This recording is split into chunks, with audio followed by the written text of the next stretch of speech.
maaf PKI saya bilang gitu. Ya karena Jumatan nggak ada Jumatan mas. Iya iya. Oh nggak ada Jumatan juga. Jumatan. Oh. Gitu loh, dia yang Kristen nggak bisa ke gereja, nggak peduli juga tuh. Ada. Sampai ada yang nggak kuat juga mengikuti program latihan polusin itu, mereka kabur. Siapa tuh mas?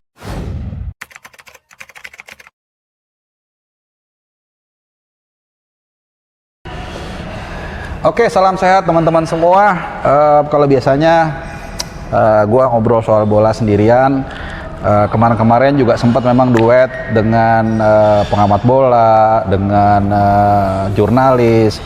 Nah, ini untuk pertama kalinya website atau bukan website ya, channel Bung Harpa dengan bangga dan dengan senang hati bukan kedatangan tapi mendatangi ya mantan legenda, bukan mantan legenda, mantan pemain timnas legenda Indonesia. Dan beliau ini kalau gue bilang adalah the forgiven hero.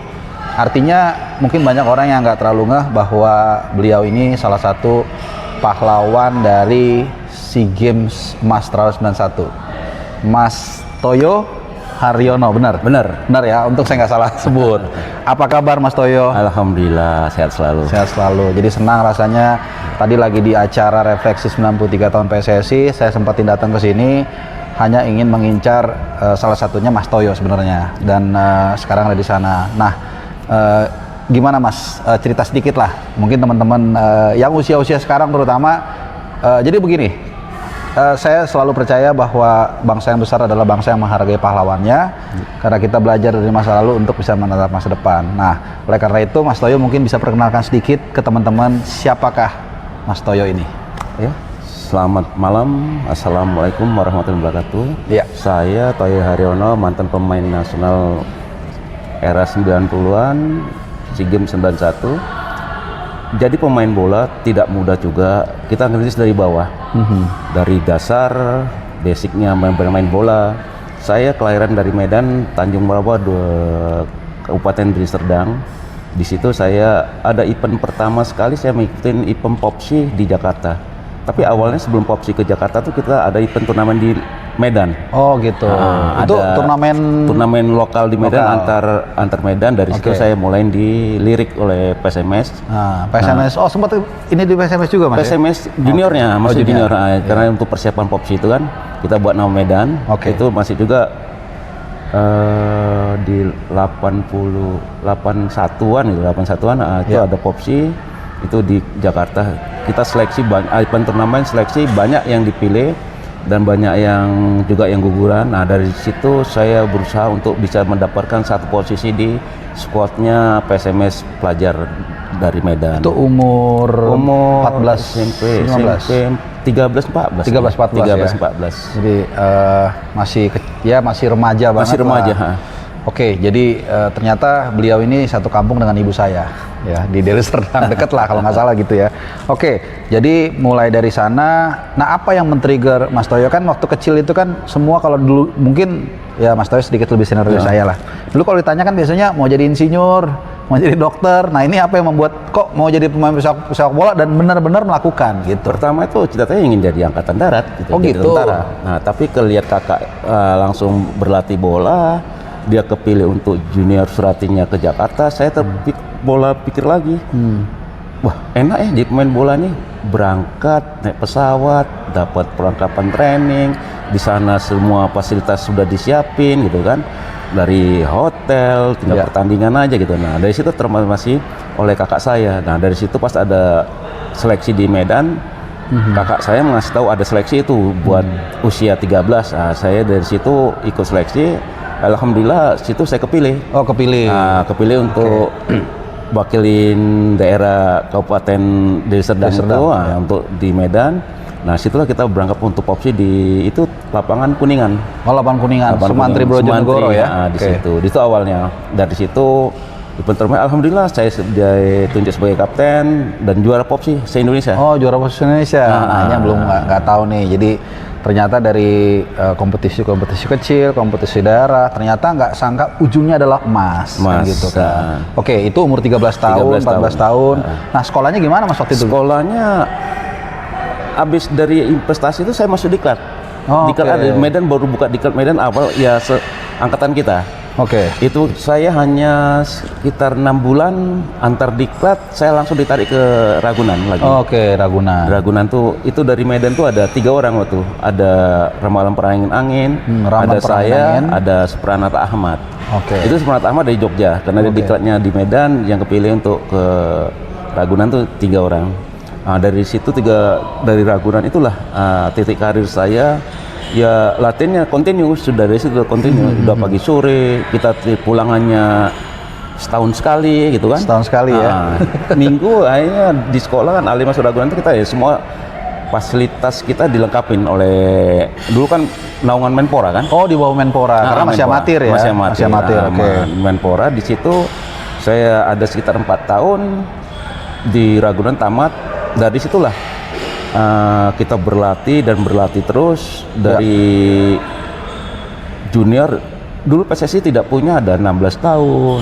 Oh, nggak ada jenjang dulu ya? Tidak ada, ada 19 tahun. Jadi wakil itu Diklat Ragunan, karena Diklat Ragunan the best-nya. Iya. Di antar diklat yang the best terbaik masuk Ragunan. Di sinilah Ragunan ini untuk piala pelajar, ada Coca-Cola. Nanti kalau di sekarang tuh kayak modelnya ada 17 tahun. Jadi terus kita mewakilin. Jadi junior itu saya sebenarnya lihat tim nasional terus junior gitu loh. Karena PSSI tidak ada wadah kompetisi untuk jenjang usia itu ya. Dari situ kan terus Galatama itu kayak Kramayuda, Tunas Inti. Situ tuh uji cobanya dengan Diklat Ragunan. Nah, kita jam terbang itu cukup bagus di situ, dan lagi pula saya kelas 2 itu sudah diikat oleh salah satu klub. Itu berarti awal pertama profesional menuju profesional, alih status lah istilahnya ya. Itu klub apa dulu? Kramayuda. Oh, Kramayuda Tiga Berlian. Kalau nggak salah di Jakarta Utara bukan sih? Waktu ada di Palembang. Oh, di Palembang. Tapi ada home base kita di daerah Cibinong itu, karena ada Sardubi Said punya mes sama lapangan. Cibinong agak dingin ya. Agak dingin cukup. Tapi bermasalahnya indusemennya. Kalau siang debunya luar biasa. Namanya juga semen ya. Oke. Jadi ternyata ini juga fakta terbaru, Mas Toyo. Ternyata saya manggilnya apa sih Mas? Enaknya Mas, Bang. Mas aja Mas Toyo lah ya. Oke. Jadi ternyata Galatama ini juga waktu itu kan kayak ada bukan dualisme ya, tapi 2 jalur yang agak berbeda, Perserikatan sama. Oke, bisa cerita sedikit nggak Mas Toyo? Dulu apa sih perbedaan dulu terus antara 2 kompetisi ini? Sebenarnya kalau Perserikatan itu mereka serikatan antar setiap Medan punya PSMS, Persib punya ada kompetisinya intern mereka. Iya, seperti Persija juga ada. Persija aja begitu. Dari situlah sebenarnya ini kan mereka bagus untuk Perserikatan ini. Jenjangnya mereka kalau memang udah the best banget, mereka ditarik oleh Galatama gitu loh. Jadi jenjangnya mereka Perserikatan ini Galatama gitu loh. Tapi mereka ada juga dulu kan faktor kerja. Kayak Persib itu tidak banyak pemain yang mau keluar itu karena mereka statusnya kerja semua. Iya, biasanya di PDAM. PDAM, Pemda gitu Pemda kan. Ya? Hanya Robi aja BNI itu. Kang Robi di BNI. Wah, paling bergengsi soalnya 2 kali kasih emas. Oke, jadi itu dari Kerama. Itu tahun berapa, Mas?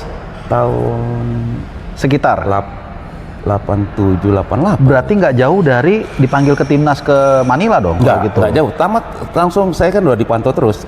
Gara-gara gantiin Robi nih. Robi SEA Games itu kan ada masalah di Malaysia, Liga Malaysia itu kan. Lalu di Kelantang apa Selangor dia. Kan karena kartu merah tidak boleh karena dia mungkin mau ngerusak tim nasional kita, jadi tidak Federasi Malaysia itu Robi tidak boleh ikut sertakan dalam SEA Games di Malaysia. Oh, bisa gitu ya, untuk mencegah. Itu tahun 89 bukan ya SEA Games ya? Yang nggak jadi 91?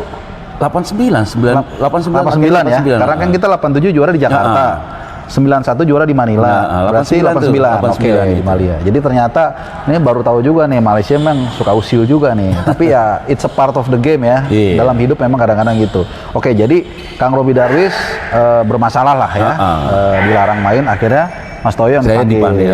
Nah itu gimana Mas perasaannya? Awal pertama ya memang jenjak kita kan untuk ngerebut di posisi di timnas gitu ya. Ada kesempatan itu saya tidak sia-siakan gitu loh. Saya ambil dapat, udah begitu terus dari situlah terus saya tetap masuk di partner SEA Games untuk 91-nya juga.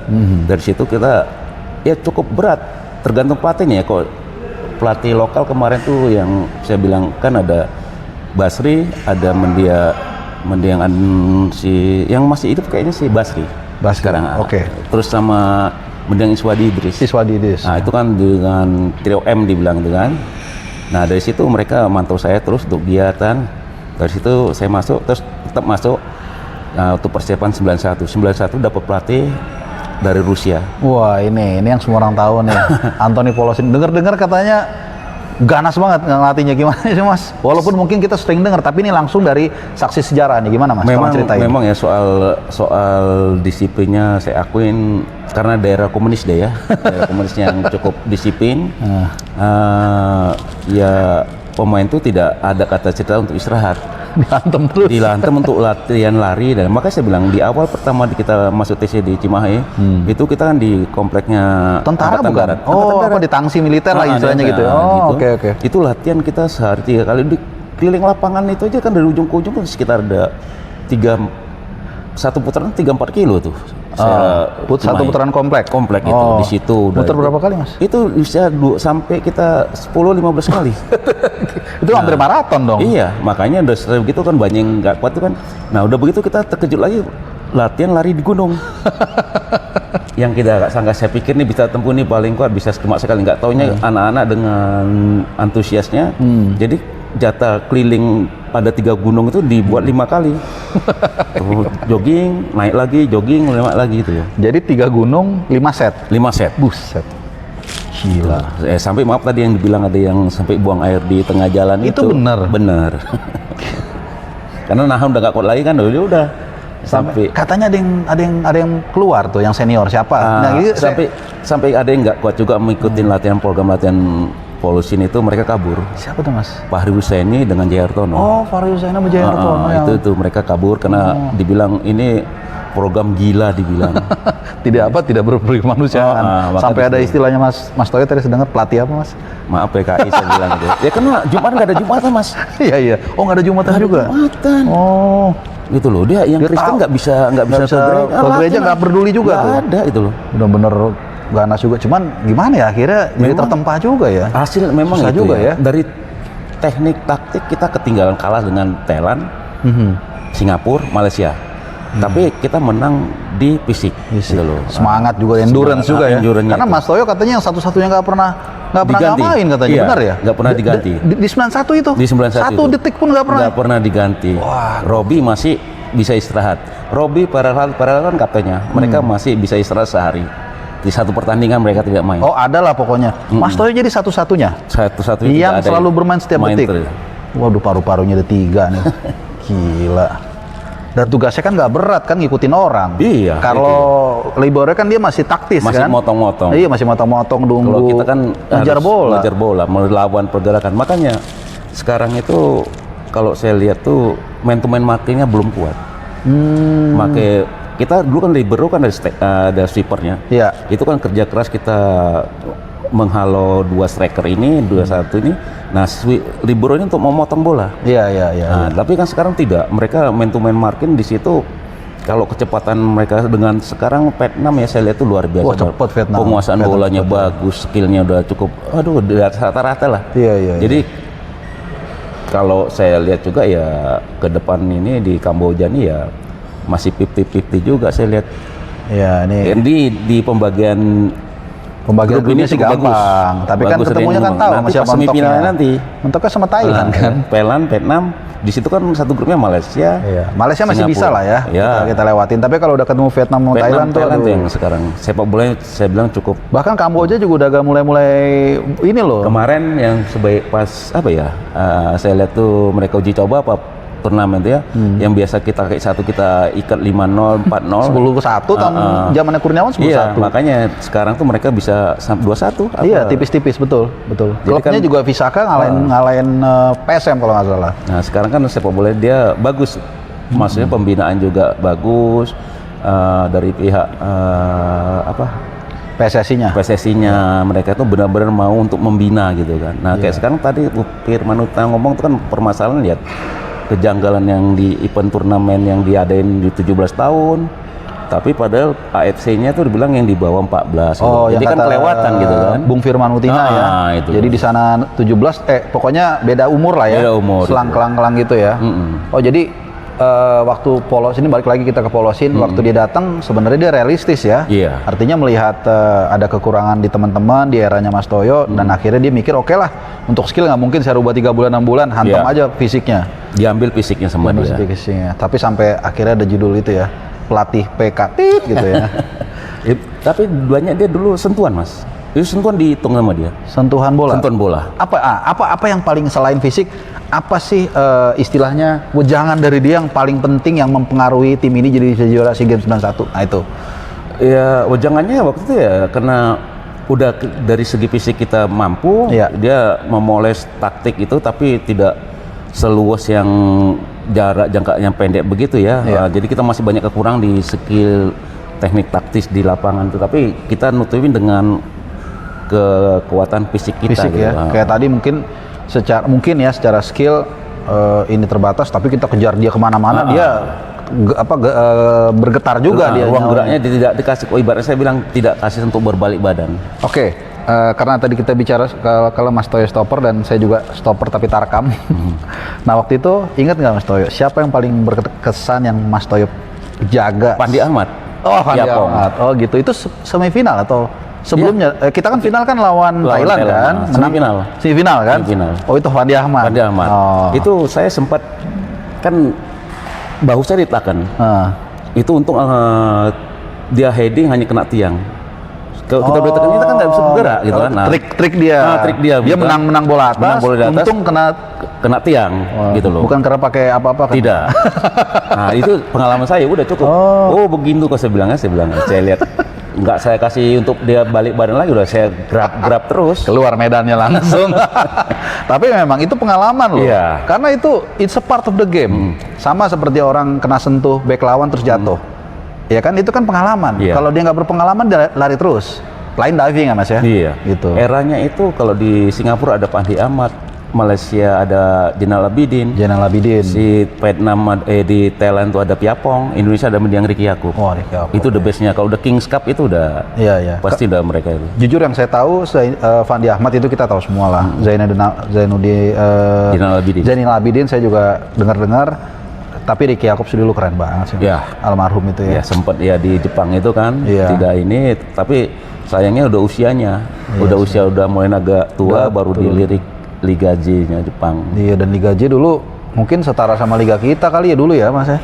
Atau Di atas lagi Mas. masih udah di atas juga Udah di memang? atas, Oh, udah di oke, atas. oke.